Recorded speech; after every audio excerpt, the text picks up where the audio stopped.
ఇక జనాలు చూడుర్రి, ఇది రేవంత్ జర అందరు ఆగుర్రే, మీతో కూడా మాట్లాడిపిస్తాం జర ఒక్క నిమిషం. ఈ కార్యదర్శి ఒక్కటే కాదు, చాలా మొత్తం తెలంగాణ అంతా ఇట్లా సమస్యలు ఉన్నాయి కాబట్టి మీరు జర్ర ఒక 2 నిమిషాలు ఓపిక పట్టండి, మీరు అందరు ఎవరేం మాట్లాడకండి, ఒక్క నిమిషం. ఇది ముఖ్యమంత్రి ఇప్పుడున్న ముఖ్యమంత్రి, ఇంతకు ముందు పిసిసి అధ్యక్షుడు ఉన్నటువంటి రేవంత్ రెడ్డి ఎలక్షన్లకు ఒక 90 రోజుల ముందు మాట్లాడినటువంటి మాటలు, సర్పంచ్ల గురించి మాట్లాడే మాట జర వినండి. సర్పంచ్లు ఎవరు ఆందోళన చెందాల్సిన అవసరం లేదు, పోరాడి తెచ్చుకున్నాం తెలంగాణ. ఈ నిధులు తెచ్చుకోవడం పెద్ద లెక్కన? ఎక్కడికక్కడ సర్పంచ్లకు నేను విజ్ఞప్తి చేస్తున్నా, మీరు పాలక పక్షమా ప్రతిపక్షమా ఏ పక్షమో మేము పట్టించుకోదలుచుకోలేదు. మీరు కష్టాలలో ఉన్నారు, మీరు అప్పులు చేసి గ్రామాలను అభివృద్ధి చేసారు, వేలాది కోట్ల రూపాయల నిధులు మీ బిల్లులు రావాలి. మీకు కాంగ్రెస్ పార్టీ అండగా నిలబడుతుంది. రోడ్ల మీదకి రాండి, మంత్రులను నిలదీయండి. ఇంకా 3-4 నెలలు అయితే ఎలక్షన్లకు వెళ్ళిపోతుంది. ఈ ప్రభుత్వం ఎన్నికల క్షేత్రంలోకి వెళ్ళిన తర్వాత అనా పైసా కూడా మీకు రాదు. ఇవాళ మీరు అప్పులు కట్టడానికి, ఇవాళ తాలి పుస్తకాలు అమ్మడానికి ఉండొచ్చు, రేపు మిత్తి కట్టడానికి కూడా అవి మీ దగ్గర ఉండవు. పిచ్చం ఎత్తుకున్నా ఇచ్చేవాడు దొరకడు. అందుకే ఇవాళ మంత్రులను చొక్కా బట్టి నిలదీయండి, ఎక్కడికక్కడ మంత్రులను అడ్డుకోండి అని చెప్పి సర్పంచ్లకు నేను విజ్ఞప్తి చేస్తున్నా. యాడ దొరుకుతావు ముఖ్యమంత్రి? బాడీ గార్డ్ లేకుండా నువ్వు పొన్నం ప్రభాకర్ యాడ దొరుకుతారు? గల్లాలు బాటి కొట్టేందుకు ఈ ఊర్లకి వెళ్ళి రెడీగా ఉన్నారు, మేము కూడా రెడీగా ఉన్నాం. పిట్టల సంపత్ అమర్ రహే, పిట్టల సంపత్ అమర్ రహే, పిట్టల సంపత్ అమర్ రహే. మాజీ సర్పంచ్ పెండింగ్ బిల్ వెంటనే, మాజీ సర్పంచ్ పెండింగ్ బిల్ వెంటనే విడుదల చేయాలి, మాజీ సర్పంచ్ కుటుంబాలను వెంటనే.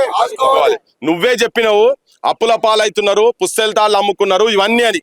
క్షేత్రస్థాయిలో వచ్చే వరకు కార్యదర్శులు, ఎంపీడీఓలు వీళ్ళందరూ ఏమేమి రాజకీయాలు చేస్తున్నారో ఇప్పుడు పెద్ద మనిషి చెప్పిండినే.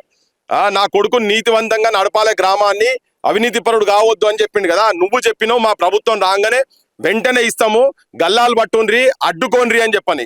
ఇప్పుడు ఏడనే మరి గన్మెన్లు పెట్టుకొని ఎవరి ఇళ్లలో వాళ్ళు వండుకుంటూ సెక్యూరిటీ పెద్ద పెద్ద పెట్టుకొని ఉంటారు కదా. ఇప్పుడు ఎవరిని దన్నాలి, ఎవరు మేము మెడలలో చెప్పులేయాలి? జనాలు చెప్పండి.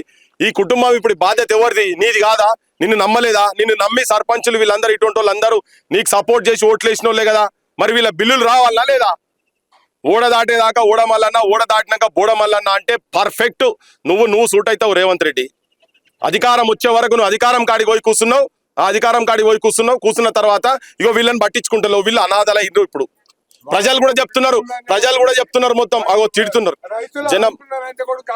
యో నీ మీద నీకెంత మంచి పేరున్నదో జనం చెప్తున్నారు కదా.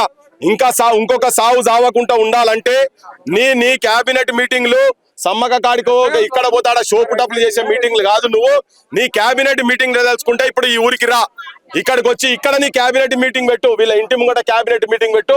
ఇక్కడ విలేజ్ పెడతారు, ఈ 10 రోజుల లోపల క్యాబినెట్ మీటింగ్లు పెట్టి మొత్తం సర్పంచ్ల సంఘాలను గత సర్పంచ్ అందరిని ఇడికి పిలిచిన తర్వాత ఏం పెండింగ్ బిల్ చేస్తావో, ఇది ఆఖరి ఆత్మహత్య కావాలని చెప్పి నీ వాళ్ళు మొత్తం మంత్రులందరూ రాండ్రి, సోయిన్ వాళ్ళందరూ వచ్చి ఇక్కడ కూర్చొని పెట్టి క్యాబినెట్ మీటింగ్లు పెట్టి వీళ్ళ బిల్లులు వెంటనే ఎన్ని రోజులలో ఇస్తావు?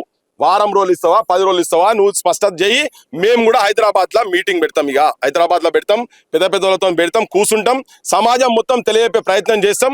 మీరు కూడా పెట్టినాడు, మీరు కూడా దయచేసి నువ్వు కూడా వచ్చి మాట్లాడాలి, సంతోష్ ఆడికి వచ్చి మాట్లాడాలి. ఇంత ముందు చనిపోయినటువంటి కుటుంబాలను కూడా సర్పంచ్ కుటుంబాలను తీసుకొచ్చి అక్కడ పెట్టినాము, మీటింగ్లు పెట్టినాం, సమాజానికి తెలియపే ప్రయత్నం చేసినాం. నువ్వు చూడు బీటెక్ ఎంత కష్టపడితే బీటెక్ చదివిపించిండో. ఇప్పుడు కొడుకు అనాథైండు, బిడ్డ అనాథైంది, భార్య అనాథైంది. తెలంగాణ కుటుంబాన్ని నీ కుటుంబం అనుకొని మీరు మంత్రులు, ముఖ్యమంత్రి కనుక అనుకునేది ఉంటే ఈ దుస్థితి తెలంగాణకు ఉండదు. దయచేసి మీకు ఆ జ్ఞానోదయం రావాలి. మీ నెత్తిలా మూసి బారుతున్నది, ఒక్కొక్క నెత్తిలా ఆ మూసి కడుక్కుంటే ఆ మూసి ప్రక్షాళన జరగదో భగవంతుని కెరక. కానీ మీ నెత్తిలో ఏమైనా సాఫ్ ఉండేది ఉంటే ఇటువంటి ఆత్మహత్యలు తెలంగాణలో జరిగాయి. ఉరి పోసుకున్నాడు చూడు ముందే అంటే బాధ, ఎంత బాధలుండి ఆల్రెడీ ఒకసారి పట్టుకొని పోయి పెట్రోల్ పట్టుకొని పోయి కమిషనర్ ఆఫీస్ దగ్గర చచ్చిపోతా అంటే తమ్ముడు పోయి చెప్పి తనకేదో సంజాయించి తీసుకొని వస్తే ఆ బాధలు ఇంటికి వచ్చినాక చాలా గౌరవంగా బతారు రేవంత్ రెడ్డి గారు. గ్రామాలలో ఉన్నటువంటి రైతు కుటుంబాలు, ఇవన్నీ చిన్న కుటుంబాలు, వీళ్ళంతా వాళ్ళేదో పెద్ద మీ లెక్క పెద్ద ఆలిషాన్ అయ్యి లంగదందాలు చేసేవాళ్ళు కాదు. ఎవరన్నా ఇంటి ముంగడికి వచ్చి ఒక పల్లెత్తు మాట అంటే అవమానానికి చచ్చిపోయినానికి ఏం తక్కువ ఉన్నది? అవమానానికి చచ్చిపోయిండు, అప్పుల పాలవుతున్నా, భవిష్యత్తు నేను ఇట్లనే ఉంటే ఇంకేమవుతుందో అని చెప్పని వాళ్ళన్న బత్తరు అనుకోని కావచ్చు, ఉన్న జాగరణ మిగులుతున్న ఉద్దేశంతో ఆత్మహత్య చేసుకొని చచ్చిపోయింది. ఇటువంటి ఆగాల్సిన అవసరం తెలంగాణలో ఉన్నది.